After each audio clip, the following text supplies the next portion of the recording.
local level. So we want to kind of create policies that will eliminate it. Right? So I'll give you an example.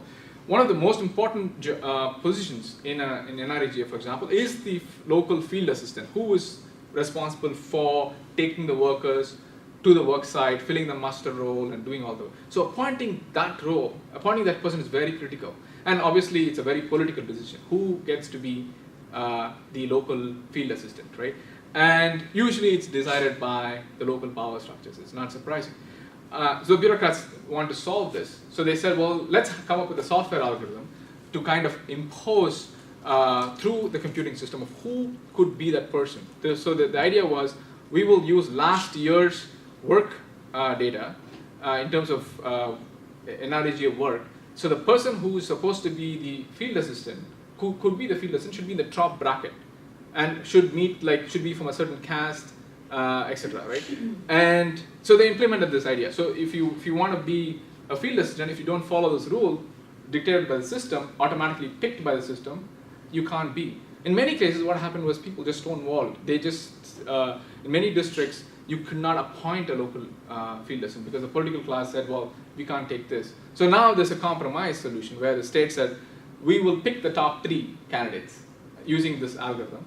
And you, as a local political head, get to pick the 1 out of the 3. So there's a kind of a compromise. So they didn't eliminate politics, but kind of, have a reasonable compromise, right, in arranging themselves. So the last case example, I call it the patching the government. There is I don't know how many of you are familiar with the idea of a circular. A government circular is something that managing any complex project like this cannot just be based on one-time design of a project, right? So it continuously gets updated and fixed by where the government issues circulars and fine-tunes operations in the field. Like they specify exactly, this slide itself is probably not that useful, but essentially it kind of micromanages every implementation that happens in the field and gets adjusted based on new realities that happens, right?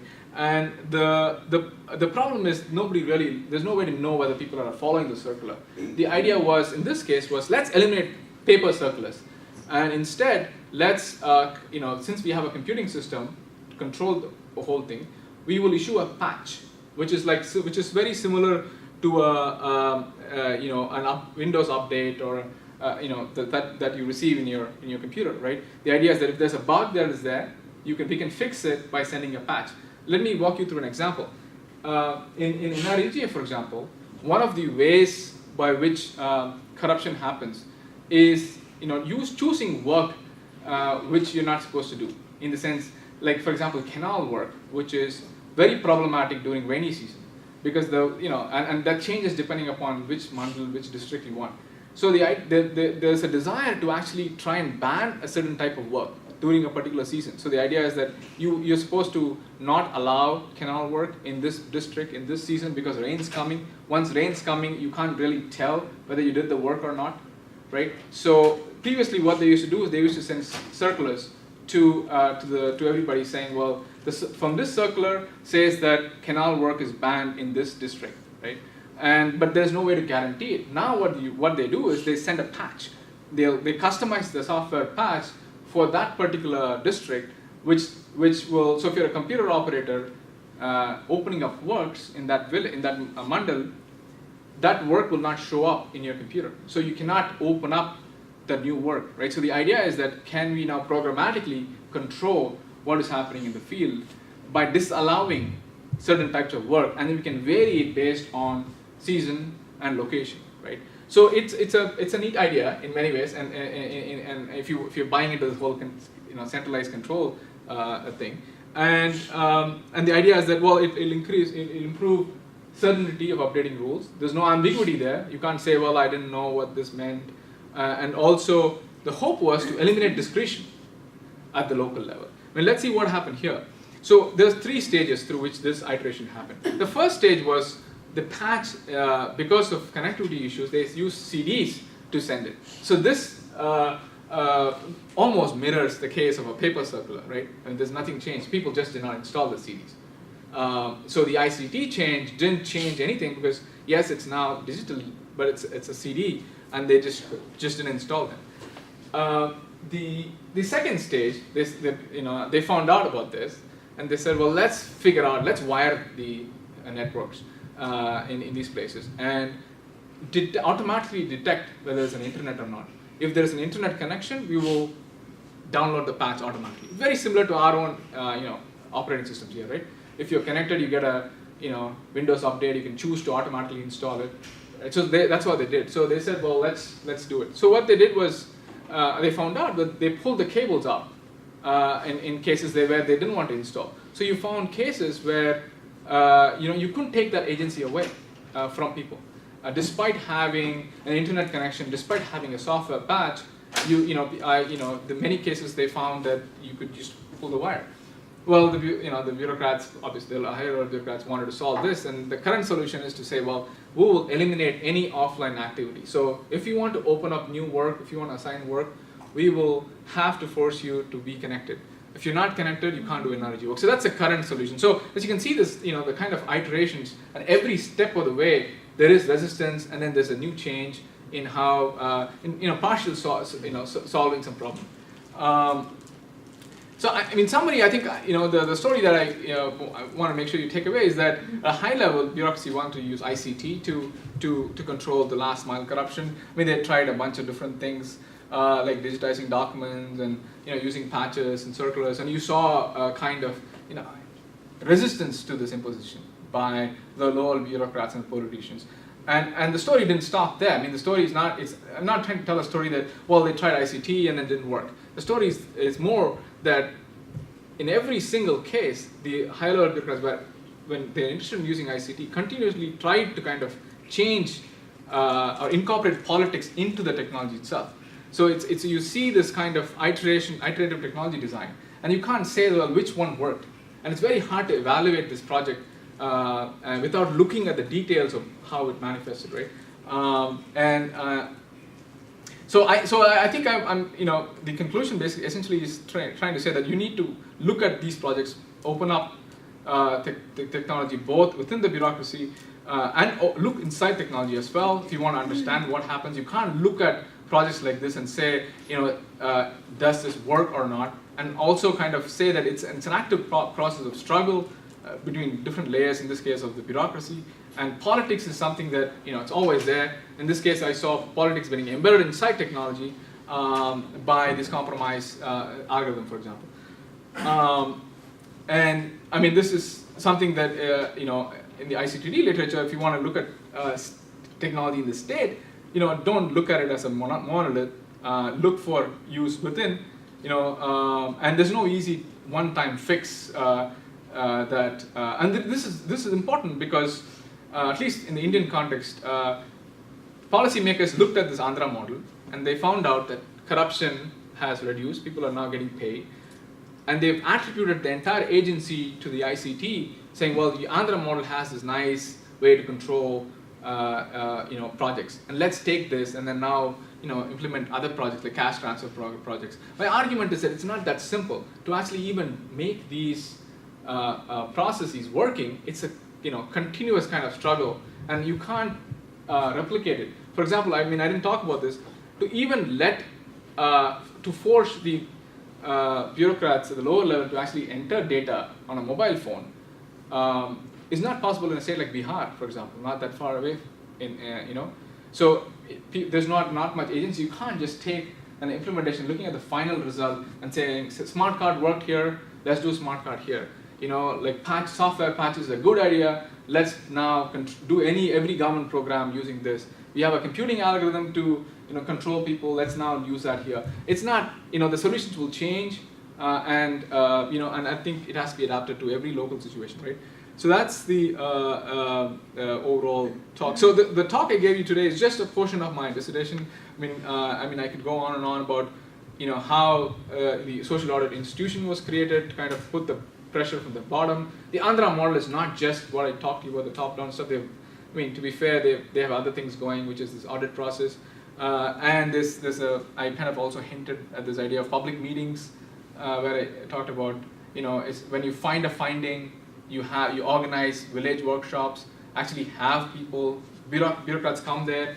There's lower level bureaucrats on one side, you have workers and auditors. On the other side, there is an actual contestation that happens in terms of like weighing who's right, who's not right. This is the government record. This is what the people are saying, and there's an elaborate, audit process that happens.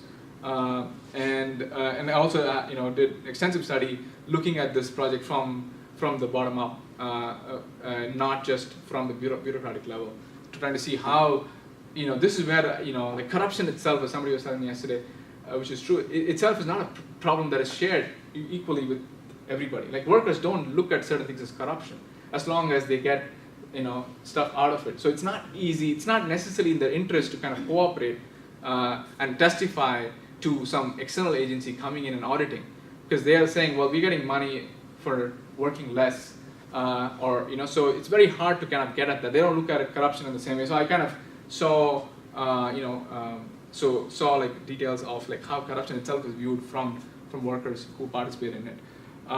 And like Chip was mentioning, so this work kind of fits in with my other work, which was more interventionist in some sense in the past, where I kind of worked on, I'll share a couple of details of projects where both were in agriculture and ICT use, and one was in a cooperative where we're trying to kind of make cooperative operations more efficient.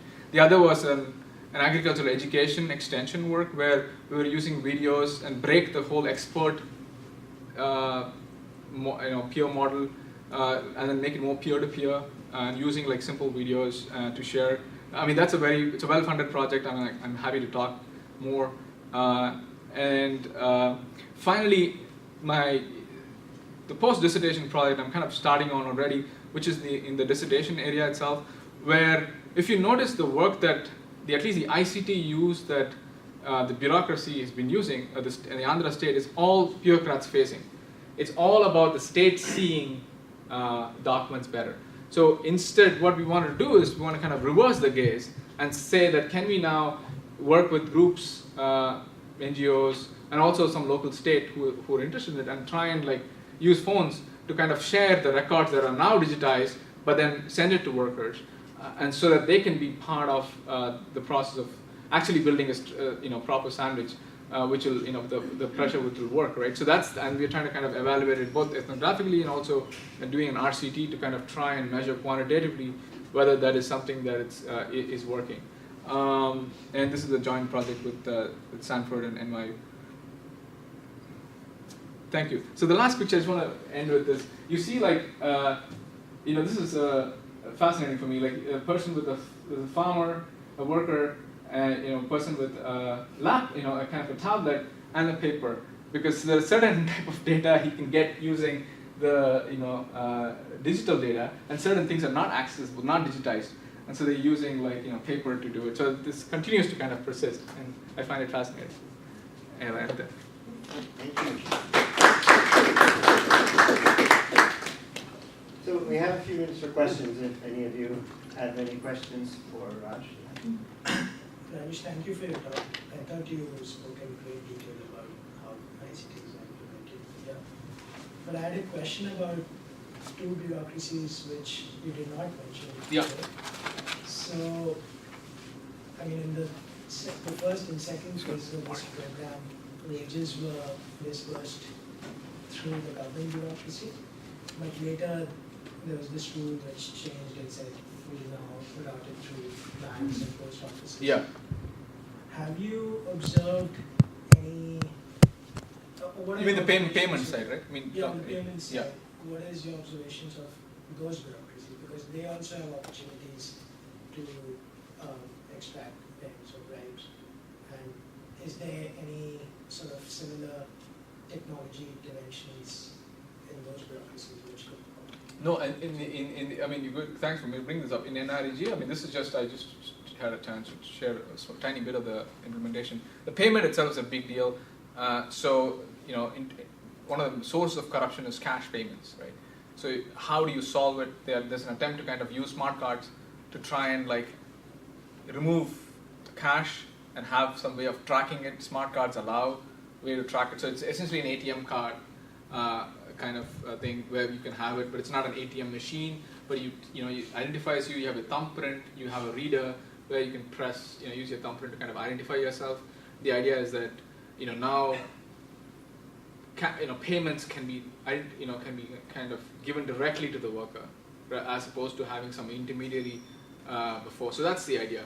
Are the payments digital on the card, or no? The payments they cash. just identify themselves, and then you still give them cash? Yeah, you still with cash. Yeah. So it's not. Yeah, there's no ATM machine. The bank's not incentivized to open up ATMs. It does not make economic sense to kind of have an ATM machine at the villages. And so the solution is kind of, let's use smart cards to authenticate, and then so that the worker physically is there in front of the machine at least, and so you give cash payments, right? Because this is addressing problems of money getting transferred without the workers knowing. So on some level, there's collusion possibilities even now that you can't prevent, but at least now workers getting tracked now. So in answer to your question, I think the bureaucracy that they was involved in was the same bureaucracy for in the payments, right? Except there was an additional player, it was a private player who was involved in. And there's a claim that just because now we have two different layers, you will have the collusion costs are higher because you have to now collude with more people. So that would increase the threshold, if you will, of collusion possibility. So it should dampen expectation. It should dampen the corruption, right? But what I found was the same political process that appoints both the people is same, right? So who is the person who is involved at the work and the payment? Just because you separated them out, the point of appointing them is the political process, right? And so you can't change that equation that easily. And so I don't know whether that kind of addressed part of your question, but. This is quite interesting, and I like how you showed sort of those different phases. And it's almost like a technology race. I mean, we know those things from other situations. So, for example, if you think about cybercrime, then you have the defenders, and then you have the attackers, and they get better as they develop their technology, but they always find new ways, it seems, to find vulnerabilities. And so I was wondering, for one, whether you had like an overarching analytical model that you use to analyze this, because you could look at this maybe as a socio-technical system, where you have social relations, you have technical artifacts in the system, the two interact. But the question is, what are the drivers of corruption? Is it just the opportunity to be corrupt? Are there more fundamental other components, such as cultural norms, poverty, among others, would come to work? And so then the question could be analyzed more precisely. Does technology really affect those root causes, or does it sort of affect only sort of symptoms? And then if it only affects symptoms, then the push to overcome the technological fix, this sort of some new creative way of being corrupt, they kind of perpetuate itself, right? So I was just wondering whether you had an overarching model to look at those. Not sure it's an overarching model, but I do get at this question of incentives, if you will, at the local level. And the way I answered and got at this question of how do people look at corruption, right? So one of the things I didn't talk about is I did kind of a comparative analysis of communities which are tribal, communities which are regular lower caste Dalit workers who are doing NRG work, and I could see that. So one of my, if you want to track corruption figures, I observed that in the tribal place where the ethic to work in general was higher, and where they could find meaningful work which was related to what they were doing. See, one of the biggest criticisms of NREGA, for example, is that this is mindless work, this is useless work, this is just work which is used for cash transfer purposes, right? So the work itself is not generally taken seriously. But in the tribal case, I've noticed that the work that they're doing is taken seriously because they don't have infrastructure there in those parts, right? So so in terms of building stuff, which is useful to them, they actually do a better job of actually following the rule more clearly. But in the Dalit case, I noticed that people didn't care about the work, right? So corruption, as you said rightly, there's a certain point after which people don't care, as long as you have there's some equilibrium where you have, some collusion that happens, like where you don't work the whole day, you show up for 2-3 hours, which is something you can actually find. Every work site they come for 2 hours or so, as opposed to 6 hours or something. They're supposed to be there, and they don't get paid full wage, and there is a kind of rents getting gone to the lower bureaucrats, and some getting passed to the workers. That you cannot solve, because that is, as you said, is a situation of in this case of the Dalit workers, for example, it's an alternate kind of employment. And what it has done, though, is that if you look at the wage rates of after NREG, it's actually shot up. I mean, there's a study for the World Bank which kind of showed that the wage rates gone up in other programs, not just NREG, right? What I'm trying to say is that corruption is a very not necessarily a cultural, but a kind of political economy issue, where the workers are not so much interested in corruption, reducing corruption. They're interested in figuring out some optimal outcome, right? In this case, they managed to say, well, I'm going to do 2 hours of work, I'm going to get some rents back, and then I'm going to testify. If some auditors comes and tells me that the record says, I got 75 rupees or $75, and you actually got $40, I'm not going to testify because I have an interest in keeping this going. But in the tribal case, I didn't see that level of negotiation happening, even though they were disempowered in general, even though they were not able to use all this like new audits and they don't able to participate. Corruption was lower there, even whether with or without this intervention. And so that's one answer to the question. See, the second answer is that in the Dalit case, for example, there's another dynamic which is more. There's another play which I kind of left out, which is landed class, which is interested in getting these laborers to work in their land, right? They're not interested in NREG, because NREG takes their laborers out working for them, right? So they're interested in, they're complaining every single village, every single place, they're complaining that the NREG is raising wages. So the reason I'm bringing that up is because there is interest in reducing corruption to a point, because the NREG does increase wage, right? Because there is an alternate employment, so they don't have to show up to and work for your landed class anymore, because now they have at least 100 days of employment. And so in some sense, there is a desire for these corruption programs to a point. In fact, there's at least an internal report which kind of classifies corruption labor facing, material facing. So there's an incentive kind of for laborers to make sure that they get paid, or at least colluded to the extent that they want to. But the material corruption, they don't care. There's no incentive for them. In fact, these technology interventions does not address that. So now the government is now figuring out, is there a way to target that material corruption by actually figuring out some standardized ways of measuring work, right? So you're right. I mean, at least my hope to kind of get at this is to do a comparative analysis of, which I've done, and then kind of get at this question of what is the incentive for corruption, what is technology, how is technology coming, what, in this case, what it is doing, in this case, in the tribal case, how is it kind of matching with the interests of the workers, in the Dalit case, how is it matching with the interests of the workers, what corruption aspects are getting fixed by technology. So that's the chapter which is, yeah, so. So Raj, thank you for your talk. You showed sort of a related work slide, and I appreciate how the different disciplines you're growing from. And you told us you would, if we asked, you'd tell us the contribution to ICT. So could you just very succinctly tell me how your dissertation contributes to the field? Yeah, so succinctly might be tough, but I'll try. So my advisor is Duguid. One of my advisors, Paul Duguid. So he wrote a book called Social Life Information. So one of my fundamental takeaways in this talk is that technology and information has to be seen in context, social context, right? So it's not so much that you can objectively take a piece of gadget that has been produced and say it's going to be useful in other contexts. So I'm coming in with that, with that lens of, which these guys have talked about. And Janaki Srinivasan did this work on kind of thinking about information, and said that the word information is a very problematic word, because people use it for both as an economic good, but also a kind of a social relation sense, right? In the sense that you can give information to people.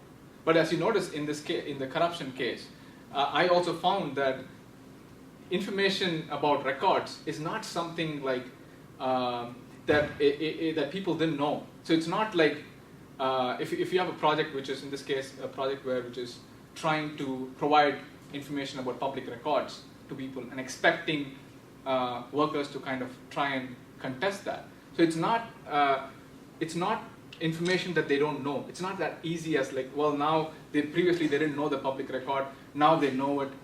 So it's not like asymmetric information that that economists kind of talk about usually, right? Where people don't know some information, now you're going to provide that. So my kind of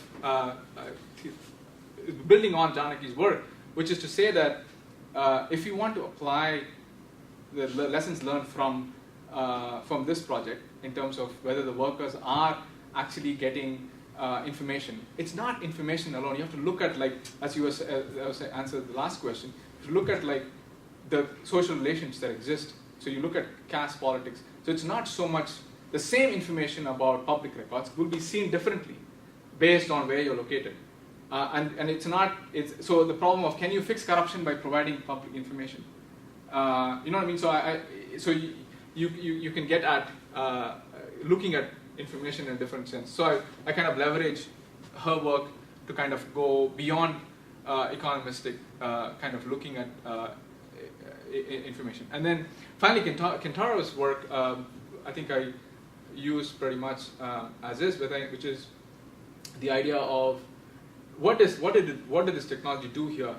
It amplified the intentions of certain bureaucrats, which are higher level bureaucrats, and also amplified intentions of the lower level bureaucrats, where I couldn't talk about certain aspects of the project where the lower level bureaucrats also used technology to kind of hide behind, I have this phrase, hiding behind the computer, where for any problem that they had, they would kind of give off to the computer. They would say that, hey, you don't get work because the computer didn't give you work, right? So in some sense, kind of passing the agency back to the computer. So I noticed that very similar to the lines of what Kentaro has been talking about, a case of technology being amplifying intentions of the actors in play. And what you find is a tussle between these intentions, right? And technology kind of plays both a positive role in some sense in trying to kind of get more visibility into these activities, but also a way to kind of hide behind those intentions, right? So that's how I engage with these literature right now. I'm still kind of working on, is there since it's a very sparse literature in ICTD in terms of looking at intra-bureaucratic work, there is like one work that I saw, Solly Benjamin, who looked at like land records in India and looked at digitizing them and studied like what happens to a project when it's digitized, and he finds that usually the digitization work is usually captured by already people who are powerful. That's his finding, where traditionally the idea of land records digitizing is that you'll make it more efficient so you can have like corruption getting reduced. But what happens in his case was land records digitizing helps brokers to kind of take advantage of the situation. So, there's no work in terms of looking inside a bureaucracy and of kind of keeping track of corruption at this level. So I find that in ICTD, I think there's a broader theme of social studies of information that I want to kind of situate myself in and say that it's not, don't look at technology in isolation, but like look at the social impacts, social uses of it, and also look at Kentaro's work and say, well, there's no evidence in his case, right? It's more theoretical work. So I'm kind of saying there's an empirical basis here to kind of show that it does amplify intentions. So I think that last sentence, that would have done it. Oh, yes. Sorry. Okay. No, that was good. It took us a while to get there, but thank you. Well, if there are no further questions, let's give one more round of applause. Thank you.